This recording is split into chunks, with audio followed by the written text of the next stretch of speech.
Hi, welcome back to I Am Life Puzzle. This is Ann Kramer, and today what we're going to look at is how we form the physical edge and in that process form a full self.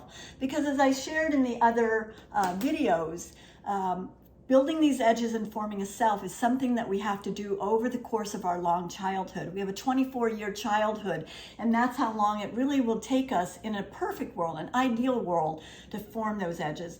But as we know, we don't live in an ideal world. And so I spend a lot of time teaching clients this to make up for the fact that the adults around them as they were growing up maybe didn't know this information and help them. So the physical edge, we start forming this edge at around age 2, and ideally we will finish it around age 16. You know, if you have a 2-year-old, if you ask a mom, what's the favorite word of a 2-year-old? It's no. And that's when that physical baby is beginning to say, I'm separate from you, right? A brand new baby didn't say that because they weren't separate from their mom. But around 2, you're walking, you're doing some talking, and you're saying, no, I'm separate from, and beginning to form this physical edge. And ideally by 16, you know the two things. My body's my body. No one has the right to touch it unless I give permission. And I know to love, honor, nurture, and care for this body. So that's what we should be teaching children. And hopefully that happens. But even like a 2-year-old will say no, and then the mom begins to run away, that 2-year-old will run after mom, because while wanting to be separate at 2, they're not ready to be completely separate. But ideally by 16, right, the teenager is not running after their mom to say, I need to be near you, you need to take care of me physically. No, they've now separated and become their own physical self, taking responsibility for their body and knowing that they have the right to be respected physically and to love, honor, nurture, and care for their body. Well, what happens when that doesn't happen? Well, one area that we can see rampant in our country is domestic violence. We know that now 1/3 of all relationships have physical domestic violence in them. Why? Why do those 2 adults have that dance going on? Because it's really one coin, 2 sides. One person's getting beat up and one's doing the beating, but it's still neither of them have what? A well-formed self or a physical edge. And so the partner comes through and shapes the other partner wherever they want. And a lot of times, and I've worked with domestic violent clients, the person who's being beat up thinks that other person is strong and has power.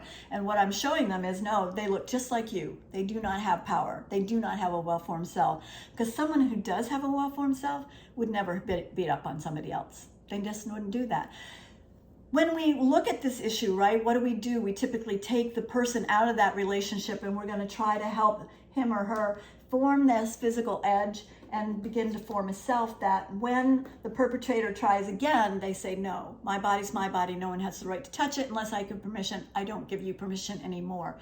Unfortunately, in domestic violence, too oftentimes the man is sent to jail or just removed from the situation, but no one stops to teach him that his physical edge hasn't formed and his self is not well formed either. And as a result of that, he's going to either come back and try to come through her edge and start the process all over again.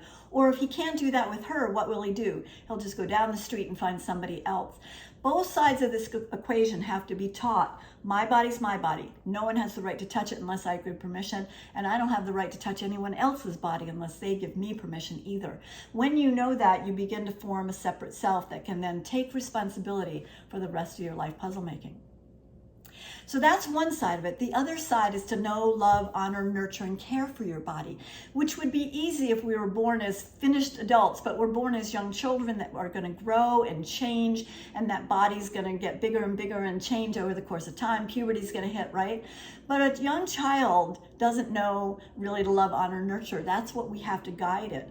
But what happens in our culture is we have all this advertising and outside forces, right, that come through and tell you what your body should look like. And if it looks like this, then maybe you would love it. But because it doesn't look like this, you start telling yourself, I hate my body, I reject my body. We go on crazy diets, we do all sorts of things. as media comes through and shapes a young child who doesn't have yet the knowledge to love, honor, nurture, and care for a body that they're gonna change. It's gonna change throughout their lifetime. But if at 16 you start hating your body and telling yourself you're no good and it's awful, right? Media is coming through and shaping you. And we see all sorts of things like anorexia and bulimia and crazy dieting and fashion. You know, we're buying tons of fashion hoping that we'll look like the picture in the outside.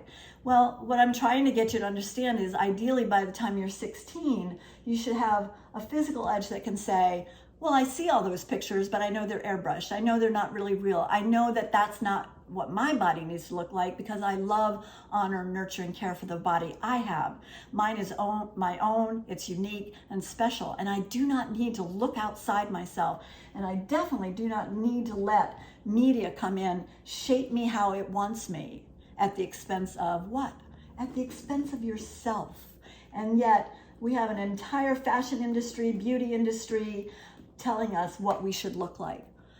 Form a physical edge. Push them back out. Learn to love, honor, nurture, and care for your body. Learn to respect that your body is your body. No one has the right to touch it, and you don't have the right to touch anyone else's body. And as you do that, your physical edge forms, and your capacity for owning yourself and then building these other edges is on its way. And then you're really beginning to build your life puzzle. Life puzzle, a piece at a time with the whole you in mind. See you next time as we begin to build the emotional edge. And if you thought the physical edge might be hard to build, the emotional edge is the toughest one of all. As I always say, you know, it would be much easier to be a salamander than it is to be a human. It's a lot of work to be a human being, to build a self and own your own life, but it's well worth it. And you may not have been taught as a child. The great news is it's never too late. You can always teach yourself to build your edges, create a strong self, and take responsibility for the rest of your life puzzle.